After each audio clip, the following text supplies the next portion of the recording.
everybody. Happy Monday. Hey, Tanya. Thanks for, I think, Tanya, you've been a member before. Thanks for upgrading to Movie Club.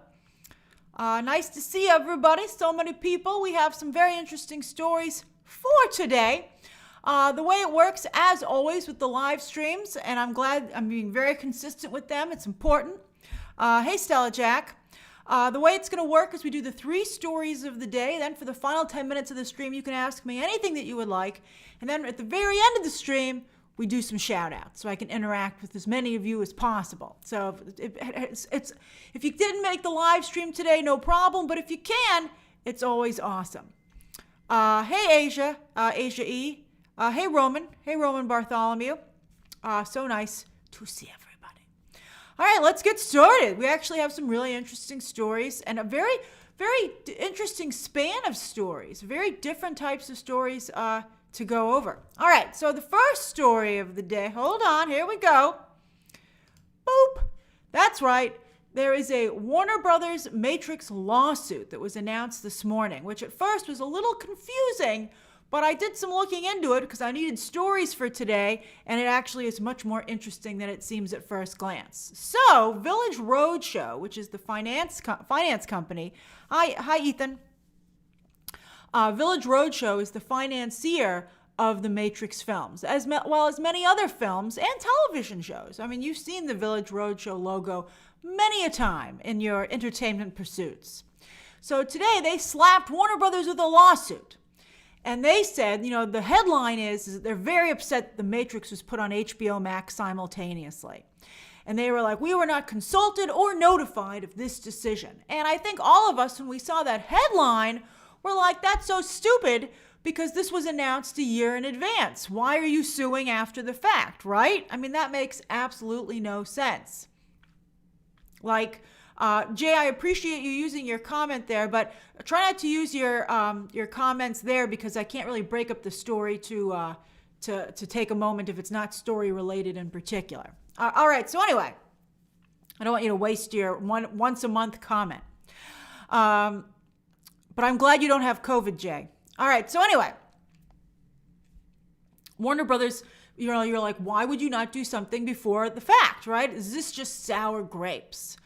Because especially as you might remember, Legendary was very frustrated. Legendary, which is also partially Village, and Legendary makes movies, but they're also, thanks for upgrading, Miss Mary. Legendary is also a film finance company. In fact, they started out as a film finance company, and they threatened to sue over Dune, and they were also very upset about Godzilla versus Kong, and that threat of a lawsuit gave them a better position. But and that was even mentioned in the lawsuit. Village Roadshow said you guys sat down and spoke to Legendary and hammered out a deal. You gave reimbursement payments to Keanu Reeves and Carrie-Anne Moss and also Lana Wachowski. Yet you won't even talk to us. We're upset with you. All right? So I was like, oh, this sounds like what happened with Scarlett Johansson, because they're also like, oh, you did this to benefit HBO Max, but Village Roadshow isn't invested in HBO Max, so we don't care how HBO Max does, et cetera, et cetera. So you read in it, and it's interesting because even a lot of people who picked up this story didn't even cover this very important fact, but Variety is the one that had it. So Variety said, oh, here's the problem. Thanks for joining, Tyler. The problem is that Village Roadshow can't afford to make its contractual payment to Warner Brothers and are in danger of losing their rights to Matrix. There you go. That's why they have a lawsuit now. They thought it was going to do better. Both Godzilla vs. Kong and Dune, which were released day and date for Legendary, made $100 million domestic and even more so worldwide. So I'm sure that Village Roadshow didn't think it was going to go so badly. But of course, as we recently discussed in my video about box office flops for 2021, it went horribly.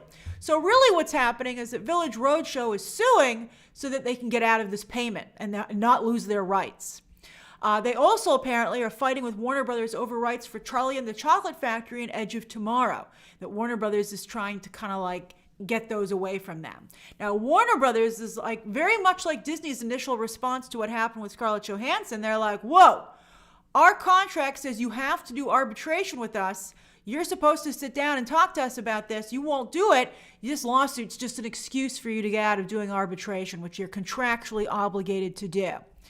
But that's exactly what Disney said to Scarlett Johansson, and Disney went on to settle with Scarlett Johansson. So we'll see what happens. I'm sure, Warner Brothers, I don't know. Warner Brothers is a weird animal right now because they're about to be dissolved into Discovery. And I think that Discovery is run by somebody, David Zaslav, who's always wanted to be in the movie business. He's very excited to run Warner Brothers. This isn't like AT&T where it's like, oh, that's nice. We own a movie and TV studio. But it's not like their main thing. I mean, AT&T was very much a communications company. But David Zaslav really wants to run Warner Brothers. He's like, finally, I'm going to do it. He has a background at NBC Universal, and now he's going to run this whole company, Warner Discovery. So I think that you're going to see huge changes you saw huge changes when AT&T came in, although not in the film division so much. But I think that, I think that the publicity is not great, obviously, and that's one of the reasons that's why I'm bringing this up. Publicity, obviously, nobody loves seeing these headlines. No one loves having their dirty laundry aired in public. However, Disney, while they wanted to preserve their relationship with Scarlett Johansson and didn't want all that negative publicity, I don't know what Warner Brothers is thinking right now. I think Warner Brothers might be like, we don't care. We're going to ride this like the bomb in Doctor Strangelove all the way out down to the bottom. So I think that makes them a little bit of a difficult animal to negotiate and try and, pull a move on right now. So we'll see what happens. But I think that this is just really an emergency situation where a payment is due and Village Roadshow cannot make that payment. That's the bottom line. They have a bill due. They have to pay Warner Brothers money. And that's the contractual obligation they're more worried about than the arbitration. Because I'm sure, as they've even admitted, it states in their contract that if they don't make that payment, they've defaulted and the rights go to Warner Brothers, and Warner Brothers therefore owns the Matrix. Like, that's crazy. So that's why there's a lawsuit. That's why they're willing to take this step. So it's crazy. It's very interesting. It was funny. They had some comments about Jason Kilar. It was a very snarky answer. Jason Kilar's like, yes, in hindsight, I guess I should have taken a month to have 170 conversations about doing this move because that's how many people I would have had to talk to. And it's like 170. I'm sure some of those could have been group phone calls, man. But it's whatever. It's fine. You go out the way you want to go out. But I was going to say this later in the video, but I'll just say it now. A lot of you are always saying to me, hey, Grace, why don't you talk about how HBO Max shows are performing? Well, I have absolutely no way to verify how they're performing, so I can't talk about it. I'm very happy that they have nice headlines that they're putting out there, but they're being put out in a promotional manner. So I can't just take them at face value. And especially because they don't have the subscriber numbers that are on par with the other show. I mean, to me, it's very weird that HBO Max would have the supposed numbers that it does and not allow themselves to participate in Nielsen, as Ryan just pointed out. Like, everybody else is on the Nielsen rating. Like, wouldn't HBO Max be dominating it according to their own data?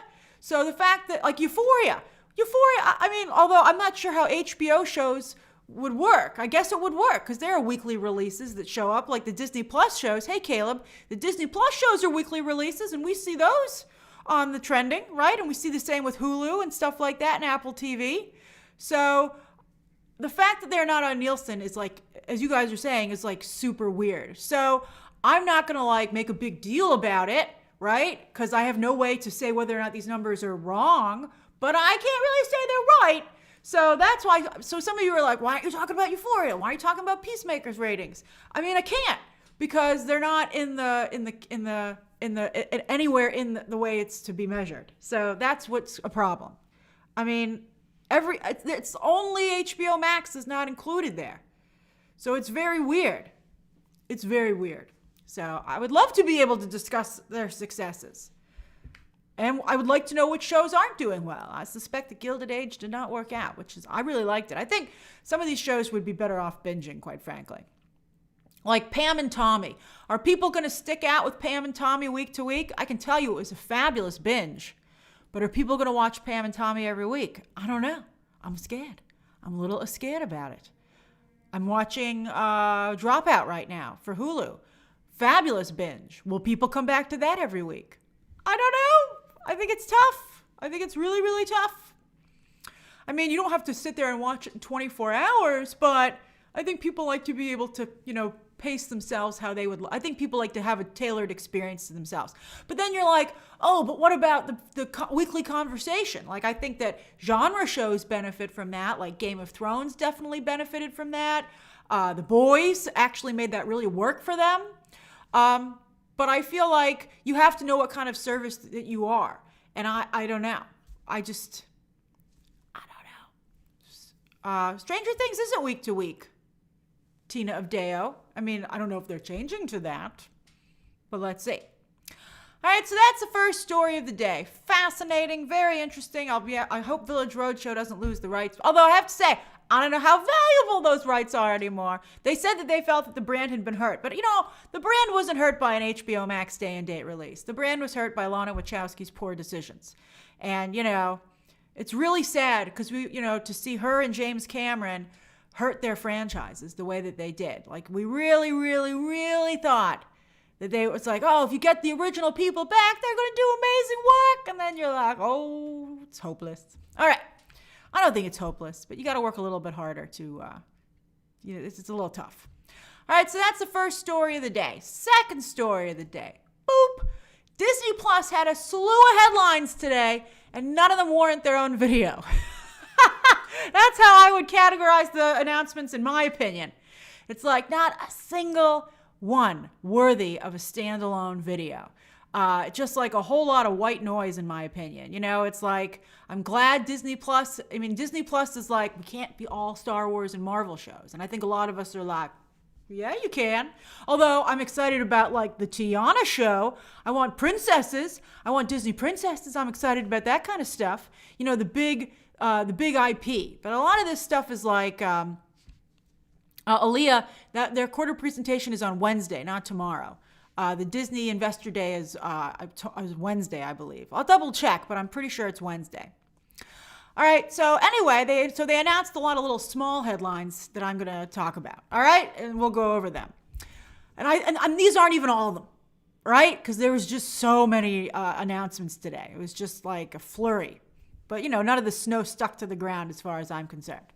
All right, so they started off the day with a cheaper by the dozen trailer, which I thought looked pretty good. I did watch it with the sound off, and I was like, yes, the subtitles on Twitter do help, because I had a doctor's appointment this morning. I was in the waiting room, just a dentist appointment, and I was like, I couldn't watch it with sound, and I was like, but I really want to see this trailer. I thought it looked okay. It looked fine. It looked, very Disney Channel. I think some of the stuff on Disney Plus looks like a movie. Some of it looks like it's an extension of the Disney Channel. And I know people who really love that stuff. So there's definitely an audience for it. But interestingly, most of the trending was, where's Steve Martin? And why are there 10 kids instead of 12? This isn't a dozen, but I guess they're counting the two parents. So I guess, technically that is still a dozen, right? Thank you very much. So that was the way they started the day. And I think, I saw someone say they sat through, they said they sat through Home Sweet Home Alone, the new Ice Age animated movie, and something else. And they were like, I can take anything at this point. And I feel like, there's a tier of entertainment on Disney Plus that's at that level, where, it's like, I think a lot of people do use Disney Plus as a babysitter. And I think that to some degree, Disney Plus creates some content for those purposes. But hey, you can't argue with Disney Plus's lack of churn. I mean, their ability to hang on to subscribers is impressive. They're second only to Netflix. So that's really strong, and you can't fault for what they're doing. So excellent. Then next up, they announced that Catherine Zeta-Jones will co-star in their National Treasures. Catherine Zeta-Jones is doing a lot. She's Morticia Addams on Netflix's new Wednesday Addams show. Now she's doing National Treasure. I don't know. Is she a good substitute for Nicolas Cage? I would argue Nicolas Cage fans would say no, but maybe she'll bring in a different audience. So it's going to be very female-centric, this new National Treasure, obviously. And so we'll see how that plays. Michelle Yeoh returns to join Destin Daniel Cretton, who's doing a ton of stuff for Disney Plus for his American-born Chinese series. Then Rita Ora, which got this is one thing that got a number of you interested. She joined Little Town as a mysterious woman that has a secret that could change the entire kingdom. And you're like, oh, that's cool. I'm excited for Little Town. Then they announced a live-action Goosebumps series, based on, they have, of course, those movies did quite well, although those weren't for Disney. And then Brie Larson and Jeremy Renner. This, to me, is the most interesting thing. All right, so Brie Larson and Jeremy, because it gives me an opportunity to bring something else up. So Brie Larson and Jeremy Renner, of course, Captain Marvel and Hawkeye, are producing non-scripted shows for Disney Plus. They just called up Disney and they're like, hey, we want to produce some shows. I always tell you, you got to diversify your portfolio. Well, here you go. They're diversifying their portfolios, although Jeremy Renner has an extremely diverse portfolio. Although I have to say, Brie Larson is really, she's really growing her brand as well, trying to do a little home, personal love, stuff like that. But anyway, Brie Larson's show, non-scripted, is called Growing Up. And I don't know if she's going to be on camera for that one. But one of you, Paul, pointed out the very funny title for Jeremy Renner's, which is Renovations. Like renovations, but with the name Jeremy Renner worked into it. So it's Renovations. So it makes me feel like maybe he will be in it. And he's going to be repurposing vehicles to help out communities, create vehicles that would, help fill a need for them. So that's kind of like what? Like that, Top Gear meets like the home improvement shows, right? That's not bad. That's not a bad idea, to be perfectly honest with you. But here's where things get really interesting when you talk about renovations. Jeremy Renner is famous in Hollywood for how successful he is flipping high-end houses. Jeremy Renner and Courtney Cox are two of the most aggressive real estate people in Hollywood. They might be known to most people as actors, but in fact, I would argue they make most of their money flipping houses. They buy homes, they renovate them, they sell them for a higher price. It's fascinating to me. It's like George Clooney is kind of successful as an actor, but he actually makes most of his money from endorsements and his alcohol company. That's the whole reason that The Rock has an alcohol company and Ryan Reynolds has an alcohol company. That's where they make most of their money. But Jeremy Renner makes his money, just like Courtney Cox, from flipping houses. So that's how they make the most of their money. So I think it would be funny if... thanks for upgrading, Jesse the Good Witch. Always good to see you. I think it would be funny if Jeremy Renner talked about that, but I don't think it would be as sympathetic. If he was like, hey, you want to see me make a bunch of money? People would be like, no, I don't really want to tune in for that show. But if you want to see him help communities, I think that's really cool. But he does have a good background in it, and so I think that could actually be pretty good. So, oh, that's right. Wahlburgers. Lloyd Lester, you're right. Well, I don't know how successful Wahlburgers is, but they do have a lot of them. And they had a reality show about Wahlburgers, so it's doing okay. All right, so that is the second story of the day. Now we'll get to the third story of the day. Hold on one second. All right, here we go. Boom, baby. Hey, Tim Kelly, thanks for joining. The third story of the day, the rise of soft conservative shows. This, to me, is very, very interesting, and I'm curious as to when it's going to cross over to movies. I think eventually it will. Now, when I tweeted soft conservative, some people were like, what does that mean? Well, I mean low-key conservative, right? Now, there's hardcore conservative entertainment that usually, almost exclusively comes from outside of Hollywood, right? So that's like the things you see like American Underdog, the movie that recently came out with Zachary Levi and Anna Paquin that's been in the top 10 for a few weeks, right? These are making headway. They lean very heavily into religion and politics. They're unabashedly conservative. Now, a lot of people in Hollywood aren't going to make that content because Hollywood is largely, not conservative. But Hollywood loves to make money. And there is a tremendous audience here that we are, definitely seeing. So soft conservative means they're focusing on country. They're focusing on values, right? But they're not going to touch religion and politics. Like, you're not going to see these kind of shows ever talk about those things, but they're going to kind of celebrate that Americana that, would be popular with a conservative audience, and probably gets a little crossover from others as well, which, is great. The more the merrier. Hollywood wants as many people to watch this stuff as possible. But you are seeing the rise of low-key conservative entertainment, especially in the television space. It's doing really well in TV. What will you hear about this? But I think that at some point, it's going to cross over to movies. And Lloyd, I think Chris Pratt is one of those people. I think Chris Pratt is, I'm going to mention it in a moment, but Tomorrow War did very well for Amazon. And I think that had a kind of a conservative, soft conservative bent to it. These often have characters that are military or have a military background or, Western kind of stuff. And so I think that, Chris Pratt, if he continues to have the problems that he's having he's also voicing Super Mario, right? But I think that you might see American Sniper, Sean, is another good example. That was a movie from Clint Eastwood, who of course we know is a conservative. But American Sniper is one of the biggest R-rated grossing films of all time. And Paul, you're right. Channing Tatum's Dog is another project that's like that. I agree. That's totally in this vein.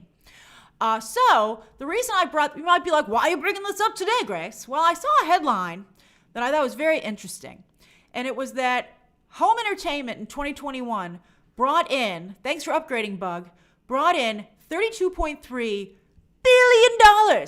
Hey, I'll watch, thanks for upgrading. With a B, $32.2 billion in home entertainment. And PVOD was $525 million, not including Disney Premier Access, the extra $30. That's incredible. And do you know what drove all that money? Yellowstone almost is a big chunk of that revenue.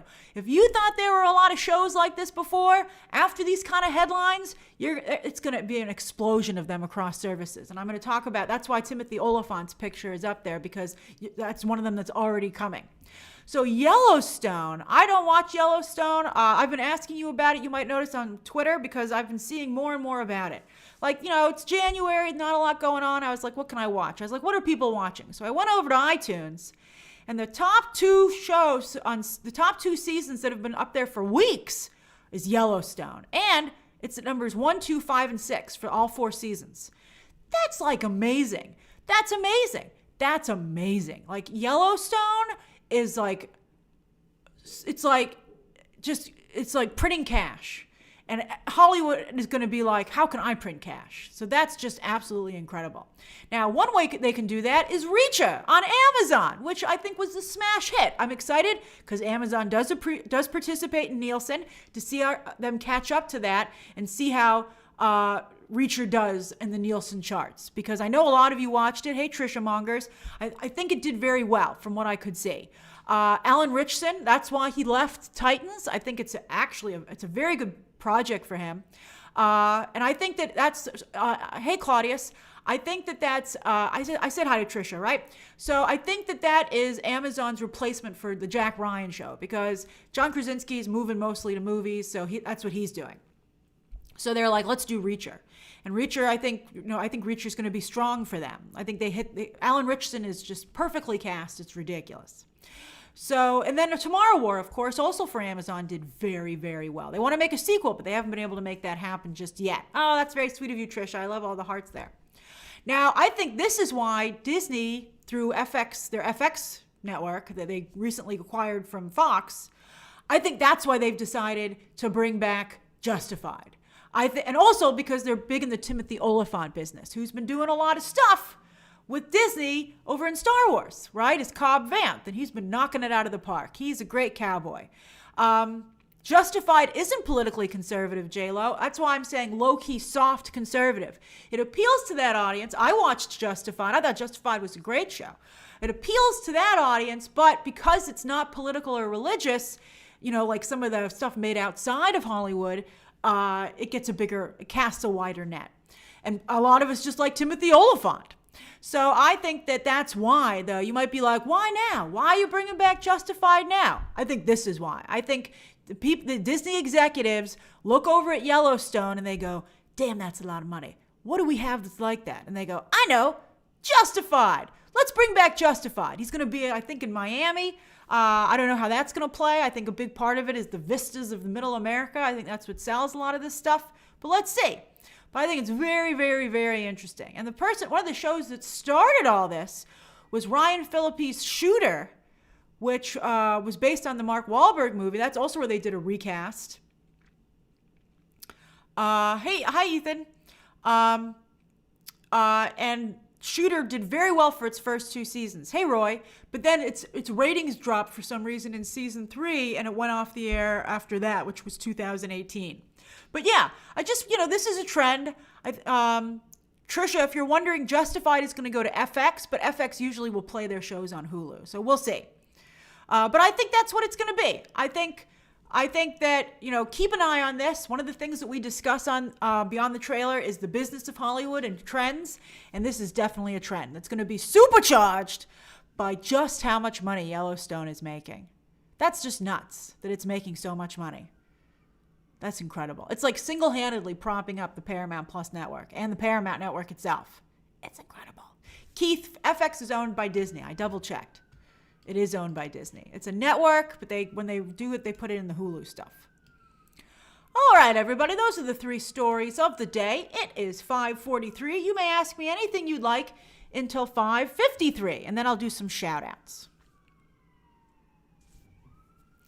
Elliot, I'm not going to do a live stream of the Oscar nominations because we're going to be playing who will win and who should win. I'll be working on that as soon as the nominations drop. I'm going to grab all my media tonight so that I'm ready to hit the ground running tomorrow morning. Hey, Dominic. Do I think we'll get character posters for No Way Home? No. Maybe when the home media comes out, but I mean, if they didn't do it the second or third week of release, I just don't think they're going to do it. Hey, Preston M., thanks for joining. For some reason, Sony really loved the idea that people didn't know that Toby and Andrew were in the movie. Even when that ship had long sailed, they were like, nope, still in the harbor. And we're like, no, I'm looking at it. It's in the middle of the ocean. They're like, nope, still in port. We're like, okay. Skinny Boy German says, what about Taylor Sheridan? He made that show and the prequel of that show. That's right. Taylor Sheridan's a very rich man. I'm sure he gets gross participation. I'm sure his agents are very happy. His agents and managers and his whole team. He's just swimming in money. He's got Yellowstone money. Caleb, I don't watch Yellowstone, but somebody described it to me as Succession for Middle America, which was a very tantalizing description. I was like, well, that's pretty amazing. Dominic, I hope there is a Nope trailer for the Super Bowl. Hasn't been confirmed, but there are a lot of thinkings that there will be.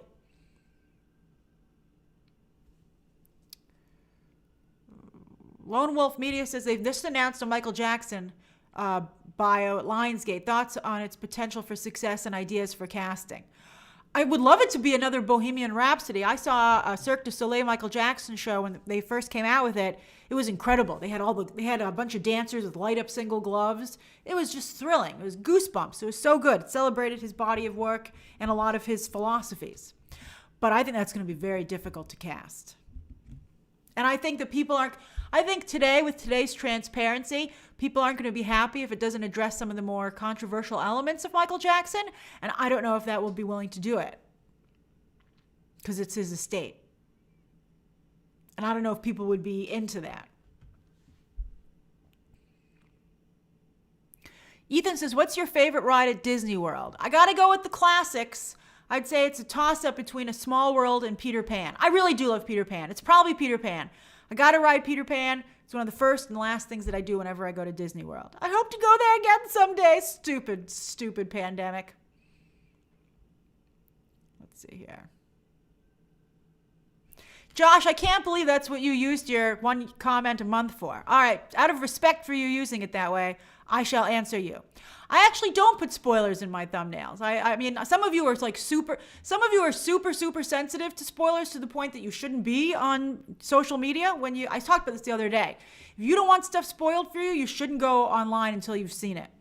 Because there are things that, I put Grogu in the Mandalorian thing because that was like, he said literally at the end of the last episode, I'm going to go see my buddy. And so I put Grogu in there, and I didn't put any of the other guest cameos in there. And even though there were tons of them. So I still stand from the position that I'm handling it correctly. And if you're that sensitive, that's cool. There's nothing wrong with being that sensitive to spoilers. But then you really got to be careful. Edwin says the Harry Styles thumbnail. Everybody knew about that. I can't help it if you were that out of the loop. Let's see here.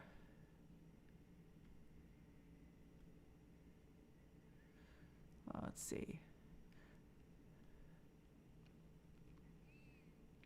Ahmed, I am in favor of, I think having LGBT and Muslim stuff in a conversation together is very important.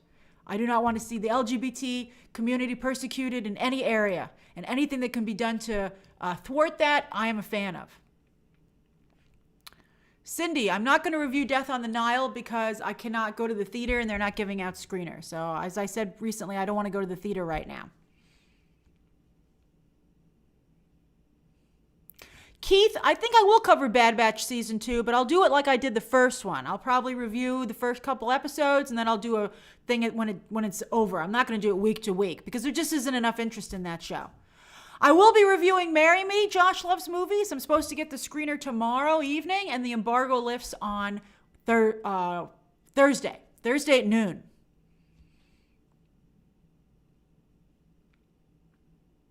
That's actually not true, Matt. The Son of Krypton is not doing poorly in sales. That's just kind of like a falsehood that's being promoted for clicks. The writer, Tom Taylor, did a very good Twitter report, thread about how well the comic is actually doing.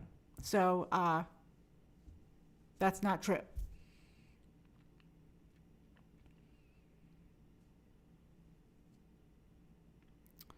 Let's see here.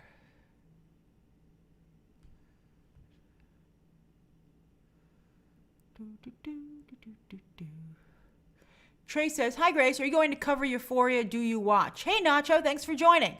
As I've tweeted several times actually today to clarify, I just didn't get into Euphoria. It's just, when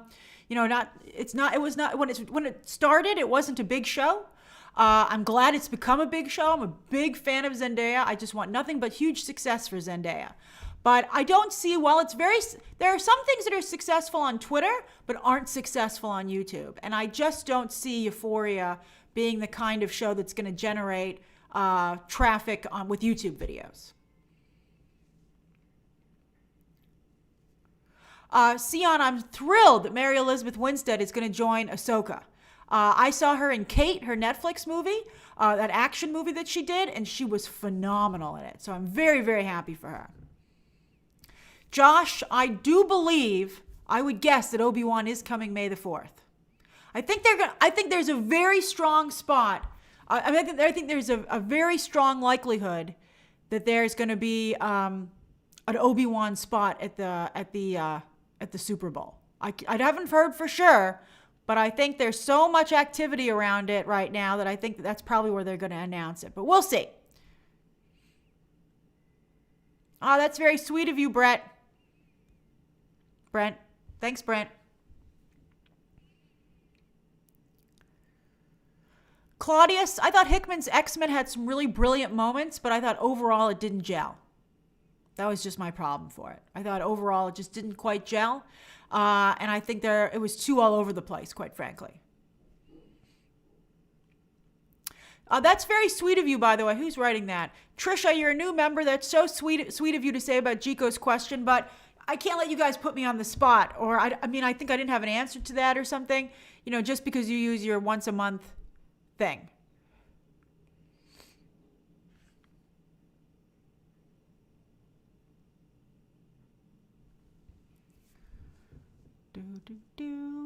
Seeley T says, is there any truth to the Joker rumors in the Batman? I can't ruin it. Let's see here. Oh, people have been noticing your BTT hoodie bug. That's so awesome. That's really very nice.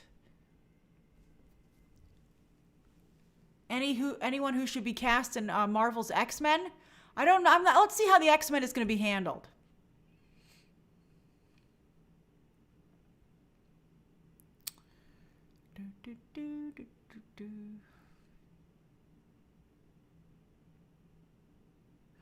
Ivan Sarmiento says, favorite movie or show of 2022 as of now? Oh, that's tough. Raised by Wolves has really captured my attention. Like episode 6 was like amazing. It's so creepy. It's the kind of stuff that I just absolutely love.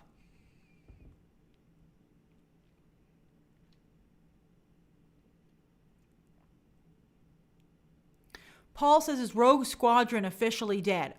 You have to remember, Star Wars never kills projects. They just drift into oblivion. I mean, they're still making the Rian Johnson trilogy, apparently. But, they're not, obviously. That's fine. I don't think we have to embarrass anybody by actually canceling their movie. I think we just all go, okay, and then just, wink, wink, nod, nod.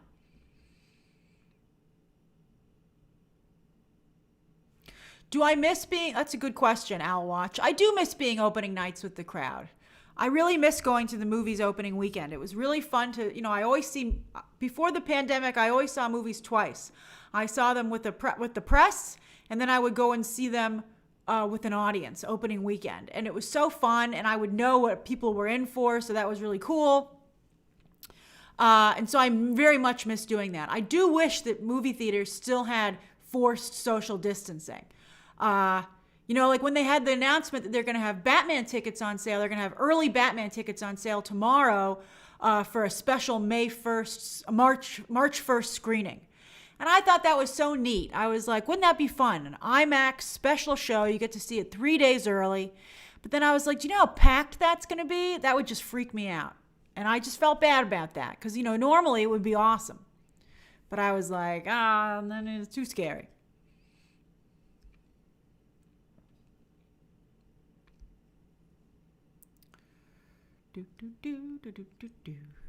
Oh, it's 5:53. All right, time for shout outs.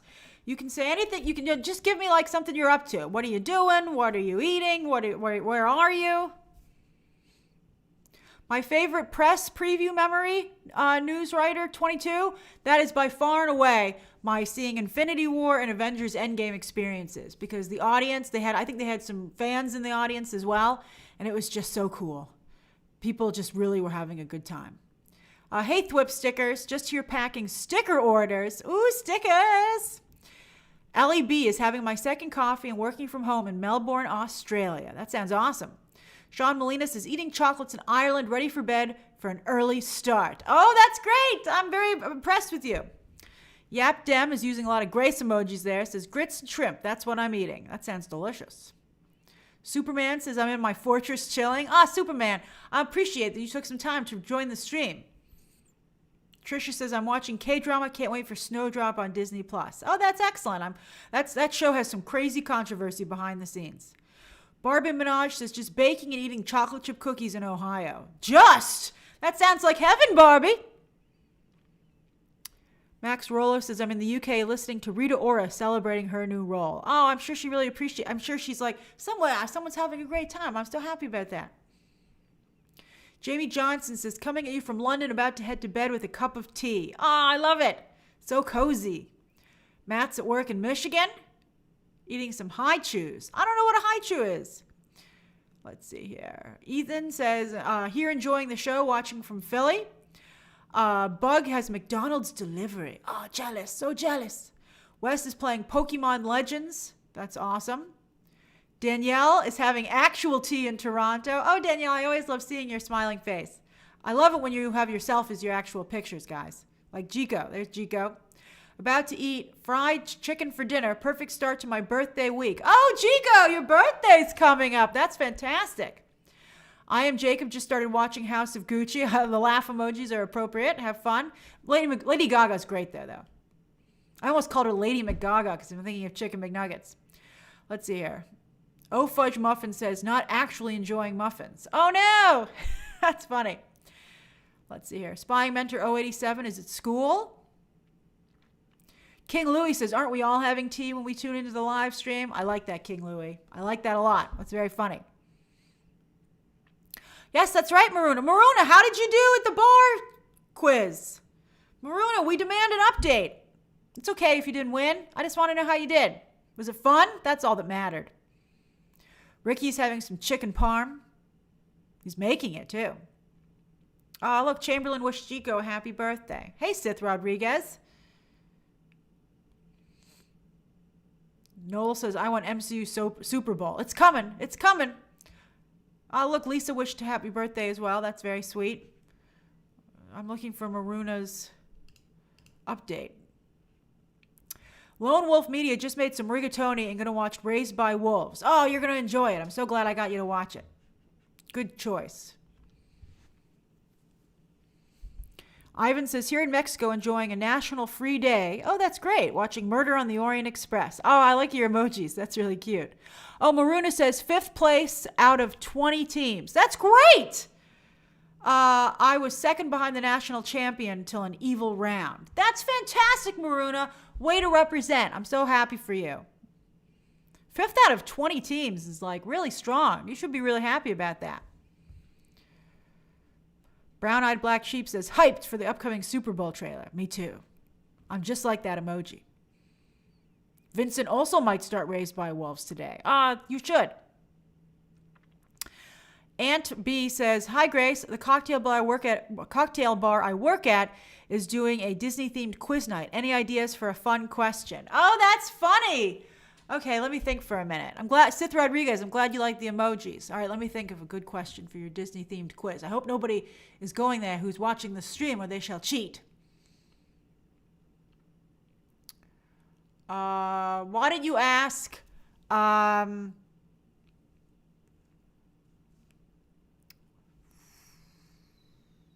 what the title of Roy Disney was when he was at the Disney company. Ha! Totally unfun question, but I tried to think of one that's a stumper. David Quevedo says, working from home, recovering from a cold, and watching your live stream. Yeah, I should work from home more often. That's so great, David. David, you just recently became a member. That's really sweet.